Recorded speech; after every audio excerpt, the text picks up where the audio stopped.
Back at Joe's house, his creek bank is kind of grown up. We have a new solution for that.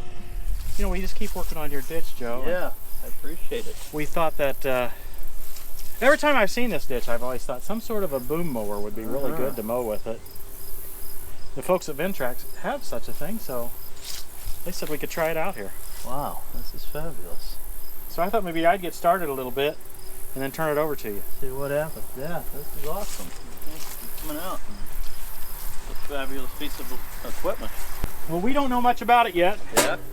So this is part of our... Only one way to find out. Yeah, this is part of the education process. It'd be nice for giving the wildflowers a nice jump start in the spring with a lot of this fescue cut down.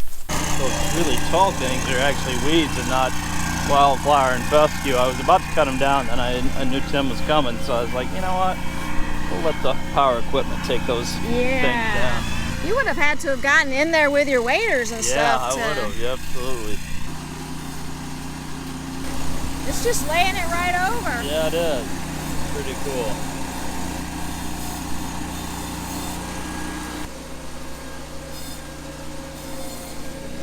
Now let's see what he does around this tree. Yeah, I think Oh, he's going to go right on. yeah, I think he's got plenty of stability there to handle that. Yeah, and he'll have to come back again and reach further over. He's just Yeah. getting the closest stuff to him. Giving himself a nice trial pass to get the hang of this thing. Yeah. So tell us about your adventure and why you have a new Polaris. Yeah, that was a rough few weeks. I went to fill up my 5-gallon gas cans for all my equipment, and here in Boone County they allow you to register your UTV and you can take it on the road. So I was driving that as opposed to carrying the gas cans in my car to avoid car smelling like gas. And on my way back home after filling up my gas cans, I had a individual who was likely drunk run a stop sign and pull out in front of me, and I just swerved to miss the vehicle that pulled across the whole entire lane that I was driving in, and barely missed him, stopped abruptly, and gas sloshed up onto me and into the engine of my Polaris and set us ablaze. So I was a human torch for a few moments, and spent several days in the hospital and got second and third degree burns on my waist up, and had a rough few weeks, but thankfully survived it and got a new Polaris. Wow. The guy didn't even stop, No, did he? he saw me on fire and left, so that's why I'm pretty sure he was drunk. He was trying to avoid a DUI. Were you wearing a seatbelt? I was, and I got the seatbelt off, but the side netting, my left hand was covered in flame and I wasn't able to unclick the side netting, so I ended up having to jump out of the Polaris face first, and thankfully I did, because just a few seconds later the whole Polaris exploded, so I was very blessed to get out of there a few seconds before there was nothing left but a greasy pork rind. In a matter of about 15 seconds I avoided 3 near-death experiences. One, hitting the vehicle, would have almost certainly ended me. Yeah. A few seconds later, getting out of the Polaris, I would have been in there and it exploded and probably not survived. And then I took a lot of burns to my face, nose, and mouth, and managed to not inhale any of it, which would have almost certainly killed me. So yeah, this is saving me a lot of effort on putting on hip waders and grabbing a hedge trimmer and a string trimmer and trying to get this knocked down myself. I enjoyed cutting down these big weeds. I think they're called giant ragweeds. I'm sure if I got that wrong, you guys will correct me in the comments section below. I'm not going to go into great detail on the hydraulic controls and which cylinder they control, etc., but you can see this red light right up there above the sickle that just comes on. This light's very helpful. It indicates the state of a toggle switch that specifies which cylinder your hydraulic lever controls.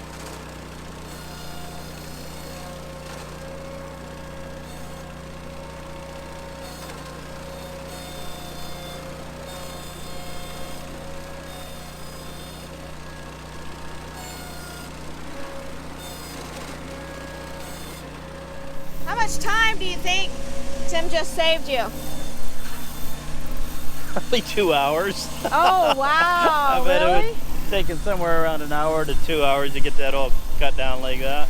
Just that one side, huh? Yeah, just that one side. That's Wow. at a minimum an hour, but might have come closer to 2 by the time you get through changing your string line several times because it's beaten up from all that thick stuff. And, Right, yeah, I hadn't thought about that. Yeah. Even your hedge trimmer would have Yeah, been. the hedge trimmer, since it's cordless, it would have been drained from battery probably after one swipe through there. Okay.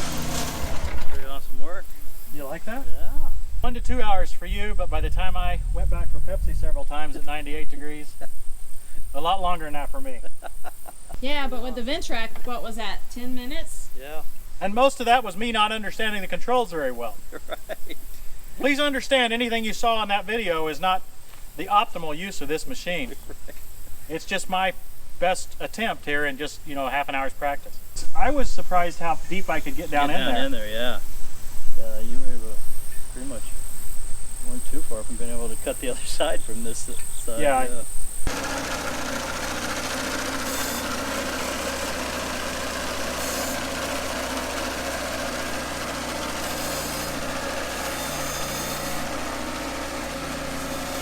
So it's not a finish mower, but it's not meant to be a finish mower. Exactly, because that'll lay it over, that'll shrivel up and die over the next week. I blow away, and if not, I can run over a lot of it with my finish mower and clean it up. Here's a first look at that spring action that protects the sickle. In this case, I was trying to push it through too heavy a weeds so it would spring backwards. The solution is just to raise it up a little bit and go on. Now this grass is really heavy here. As I watch the video, and we discuss it a little bit later on, I think it might have been beneficial for me to have backed up and cleared off the knife a little bit occasionally, rather than drag along these heavy loads of grass. Here's an example of that. I could have cleared off that pile of cut grass right there, and I think the cutter would have done a lot better job. Even so, it looks to me like everything's cut there.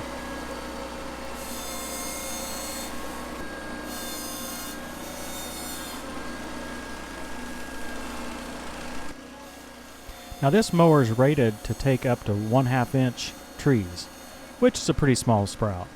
But you're going to see that limit about right here. You'll notice the mower stops, actually kind of gets jammed right as the tree gets cut. If it encounters something pretty big or hard for it to cut, it sort of just gnaws at it, and till it finally either gets it cut or you give up. Here the stems of this tree are just too much for it. Since it's driven by a hydraulic motor, the sickle bar actually stops when it gets under too much stress. I hadn't realized just how thick the bottom of that bush was, so I just raised up over it a little bit and still cut it plenty low. Not sure if you see that steel post in there, but since it would fit in between the guards, that would cause a lot of damage to one of those sickle bar sections. Speaking of which, look, uh-oh, I hit it. Turns out I didn't cause too much damage. I think I may have chipped a little corner off of the section. You can't really get a mower like this for a subcompact tractor. There's just not enough hydraulics available. You can get a sickle bar that attaches to the loader bucket, but it doesn't have near as much flexibility or reach as this mower. How many times a year do you think you try to clean out the creek bank? This? Probably, the way it went this year, I'd say right about once a year at the end of the fall like this. Probably about perfect because of the flowers I got are supposed to pop up at different times throughout the season, so we get more in the spring, but Okay. but yeah, I think this is like the perfect time to really clean this out. But yeah, this is like kind of probably perfect time because I got some new fall plantings of seeds I'm going to put down, and now they'll probably have a better chance of taking after I run through that with the finish mower, and Yeah. they'll be able to get more light and water and in the spring to take off, not being smothered with all that fescue. I hate to admit, but this is kind of fun. Yeah. Yeah, I really don't know if I'm doing even half of what can be done with it. It's a little bit hard to know its limitations about how far you can reach, and by turning the articulation a little bit, you can really make it jump out there sometimes further, and learning the art of that's going to take some time. Yeah. Done a heck of a job cleaning up some pretty thick shrub. Yeah, you couldn't. It was noticed on the first trip. You couldn't even tell that it was cut. You're right. It went It right just through cuts there. it and lays it over, right? Yeah. Well, if you want to try it, I would first recommend you just getting out in your yard here and driving the tractor Try around. just to make sure that you can get the tractor. Yeah. Okay, Joe's just running away with the thing. Oh my goodness, look who stole the Polaris. So am I allowed to drive the customer's vehicle? He hasn't noticed it yet. He went to the hardest spot, I think, to try to start. Yeah.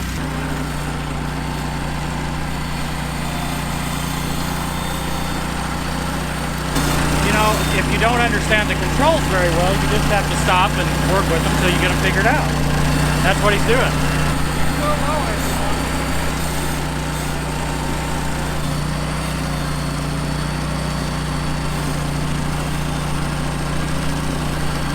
I noticed I had really good visibility too. Well, in some ways I had great visibility because I could kind of see out there, see what was going on, but in some ways I had almost no visibility. If I was under a big pile of grass or something, I couldn't see the bar at all. I was really surprised actually at how well I was able to get onto it. Okay. Because this morning when we were playing in our yard, I thought I'm not going to be able to figure this thing out. Joe seems to be He's almost got it. Yeah. Natural. He's concentrating really hard. I don't know if you can tell. Yeah. He doesn't really notice we're there or anything. The bar is spring loaded so that when it gets into something that's a little bit too tough, it goes backwards. You can see it there, it did it right now. And that gives the driver an indication that he needs to adjust something. It's pretty forgiving because of that. You can't really see the bar exactly, but that when it bends backwards like that, you know that you're into something you shouldn't be. Between that and your ears, that's your indication of what's going on. You can actually hear, oh, there it's going backwards. You should notice that.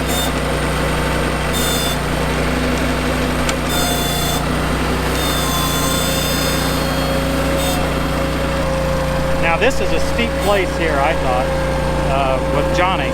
It was pretty difficult with Johnny. It's reading 16 to 18 degrees, and I thought it was pretty steep with Johnny in the backhoe when I was trying to dig in here. This takes a job that you want to pay somebody else to do to a job that you don't mind doing by yourself. Exactly. You know, as far as watching someone else mow, it's kind of boring, right? But mowing yourself, especially when you got some challenge there with some, you know, with some degree of difficulty to the mowing. Seeing it fall over, and especially when it's big weeds like this, it's, I don't know, there's something satisfying about that. Yeah, it's rewarding, and you know, you see a couple more out there, you think if I could just reach out there and get those. Yeah.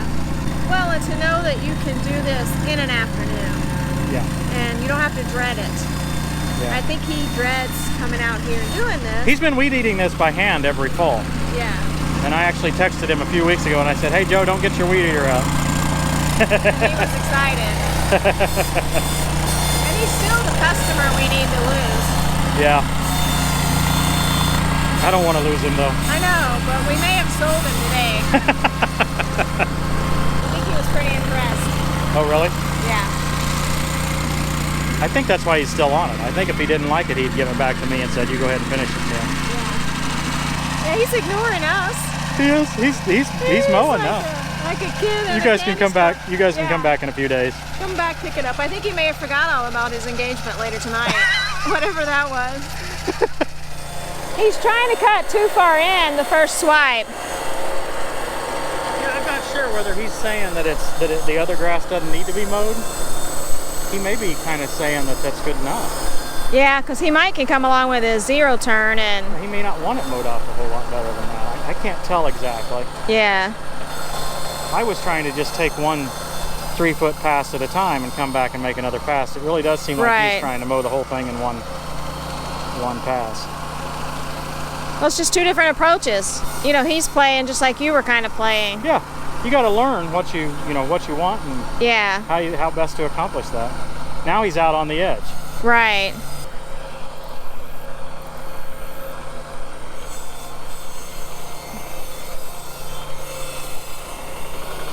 He likes to back up and get that trash stuff off of it so he can see, and I think that's a good approach.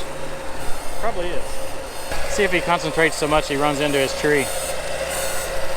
Yep, believe he saw it. I think he saw it. Oh, he's looking. He's like, I've got to go right to the tree. And then back up.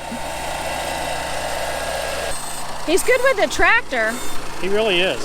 It's not taking the tractor's easy to drive. The only thing difficult here is the mower hydraulic operation. It's got several different, directions it has to go, and yeah. So that's the only challenge here. The tractor's really, well, Yeah. You found it incredibly comfortable. I did, yeah. He's right here in the midst of 3 or 4 trees, making his driving a lot more difficult.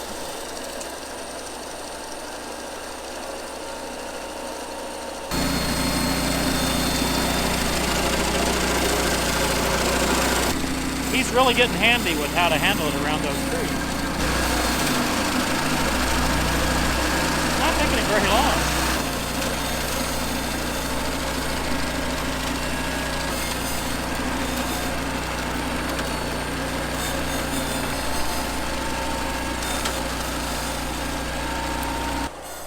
It's hard to tell under these tall weeds just where the ground is and where the weeds actually start. And it's not exactly level throughout here. If you remember from our previous video, this is where Tim took Johnny and dug out the creek and piled up a lot of the muck alongside of the bank. And we went back over it with Johnny and the tiller, but it still isn't totally flat. Well, I believe Joe took your work. This is kind of no fun. I thought maybe you'd try it a couple of minutes and then, okay, well, you can finish up, Tim. Yeah. He's doing just as good as I would, though. Joe's a great guy. Really glad we've had the opportunity to get to know him. I love this ditch. Sounds crazy, but we've spent a lot of hours on this ditch. And I've always wanted to creek through my front yard with a bridge over it, and Joe has that. I think I'm seeing Joe's approach now. I'm thinking he's mowing the distant thing here first, and then the closer to him, and he thinks he won't choke the thing up as much. All right, Timmy, you get to play some too. That is pretty cool. It wasn't too tough to learn. Pretty quick. No, I was really surprised how quick you got onto it. Yeah, I could have been a little more aggressive, but I wanted to make sure I kept everything working properly, and before I dug it down in the ground too deep. But it was a nice toy. It is still hot, hot, hot outside. This is where he almost got Johnny stuck at one time. I think the boom mower goes 9 feet out, if I remember, in this direction, and 12 feet in height, vertical. Uh-oh. Yeah, he got himself out. We have a similar video with Christy's dad. He has a 4-foot hydraulic-driven boom mower that is a rotary cutter style. We'll put a link to that video in the end screen. I don't know what those things are down in the creek bed. They're about to get a haircut. Listen close here. I believe I hit one of those big limestone rocks that we put in there this spring. Joe, do you mow this out here? Yeah, I do. With your 0 turn, huh? Yeah, I go straight up, and I can go up a good bit and back it straight down. But you're fearless, aren't you? Yeah, first couple swoops are a little risky. It will raise those front wheels a bit, but I do a heavy lean forward as I go up there. You're as crazy as Tim. Yeah, probably so. Have you ever been able to get that up there, or just use a string trimmer? I use a string trimmer for that area. At the bottom there's a bit of a rock, so I have to not even give that a shot, but it's close enough to the creek and the slope there that I don't want to push too close to that side. Right. Planted wildflowers in the spring that looked good, but here in the fall, midsummer, they were pretty much gone and just weed. Yeah. Now I watched the slope gauge as I got a little further up the slope because I couldn't reach without doing so. And it finally got up to about 26 or so, and I tell you, that seemed really steep, but you didn't feel tipsy at all with that tractor.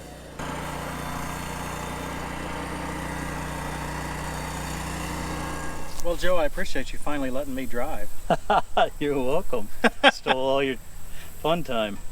Yeah, it was kind of fun, wasn't it? Sure was. Yeah, and it did a great job of getting this knocked down and give it a fresh start for the spring. I'm glad to see you healthy again. Yeah, me too. I'm glad to be here. So. Hey, you know, I saw something over here, Christy. What? Looks just like us. Dead tree. Okay. So I think we'll be back. We'll be back stump grinder. Hey, thanks for watching, everybody. Special thanks to Ventrac for letting us borrow the boom mower and tractor. Thank you, Joe. Thank for you. letting us borrow your ditch. Yeah, my pleasure. Thanks for coming out. As always, thank you both. And we'll see you next time on Tractor Time with Tim.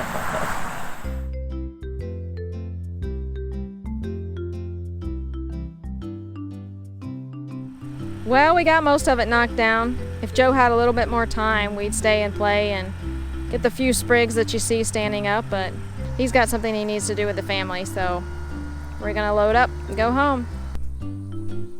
It's a really nice before and after.